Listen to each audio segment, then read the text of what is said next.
host, Durham College Special Events Planning Professor Tricia Wiseman, and students Sarah and Tracy join us to help you organize your Halloween party. Welcome to the show. Thank you. Thanks for having us. This is so exciting. I mean, what you brought along is fabulous. And, you know, a lot of us want to plan an event, a special event. Where is the best place to begin? Is it with the concept boards?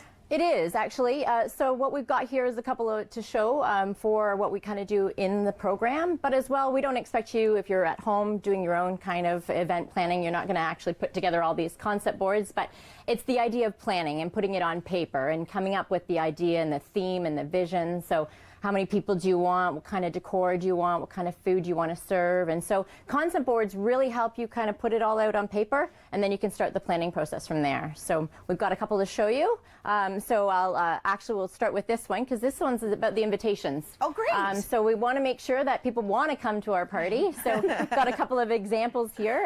You can do it on paper. You can do it online. You can just, the old-fashioned phone call works too, but we want to make sure that it's visually appealing if we are going to send out invitations. But most important part about invitations is making sure all the important information is on there. So when people are showing up, what time to show up, and also what to wear. A lot of times people don't know what to wear to a party or an event, and so having some sort of attire on the party events or the invitations is important. So we have a couple of examples that we'd send out, and then we can at least start the party, start the event. So once you've sent out the invitations, or at least know when the date is and what the invitations will look like, what's the next step?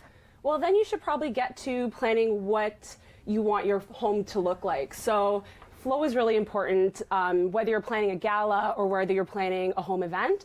So you'd want to print out a floor plan. Here we have an example of both. So we have a gala, which we would kind of make on a computer program, but you can just print out one of your home, or you can actually make a board where you have felt covering it and get little stickums of whether it's your furniture. You can, if you're an artist, you can go wild with it, but then you can place it around and kind of space out where you want things to go, so it creates a better flow. So the planning of it almost looks as much fun in your face, because it seems obviously that you're passionate about it. The planning is almost as much fun as the party. Exactly. How long have you been in the events planning program? This will be my second year. Well, it is my second year, and we'll be done in April. So I'm really excited to get my diploma and kind of get off and do some more corporate things. Congratulations. Thank you. That's so exciting. Okay, so now we've got the floor plan, we've got what your home will look like, the invitations. What's the next step? So next you want to start looking at your decor. So when you're thinking of your theme, you want to pick some colors that you're going to go with. So for visual people, it's great to actually have a board so that they can put some ideas down and pull from that. So we have different elements of decor here. So this might be your table here. You could have different overlays or different tablecloths. This represents more of your place settings. You can use these teeth here to hold your place cards. They're so fun. And then this is more for like your outside. So it's carrying your theme all the way through for your event. So we seen these and we actually wanted to execute them. So what we did is we bought gourds right over here.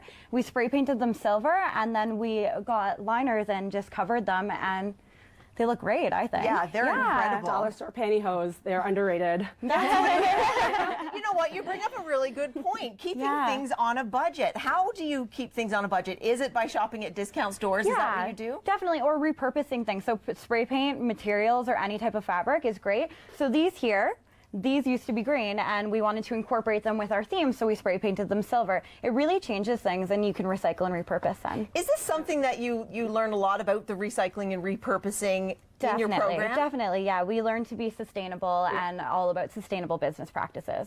And where do you get your ideas? Like, as soon as you said that the teeth could be the placeholders, I thought that is fabulous. Where do you come up with these creative? I guess, well, you do lots of research. Yeah. I would say brainstorming is great too in teams. Yeah. So one person might have one idea, and then another person has another idea that just pulls it really great together.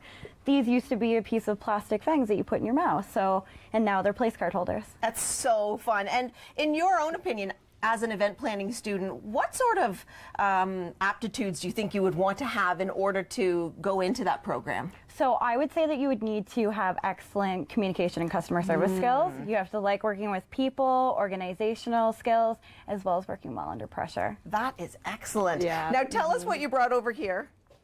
Over there is just sort of a place setting for if you're going to have a formal sit-down meal or anything for your event, be it Halloween or whatever. So we've got a couple of little just unique glassware that we can show off some, if you have a signature drink or something to add to it. And as well, a place setting. And what we wanted to do with the place setting is just tie in our decor and our theme. So while you may have some sort of centerpiece over here, we sort of tied it in with our place setting, and the fangs or the teeth are out there as well.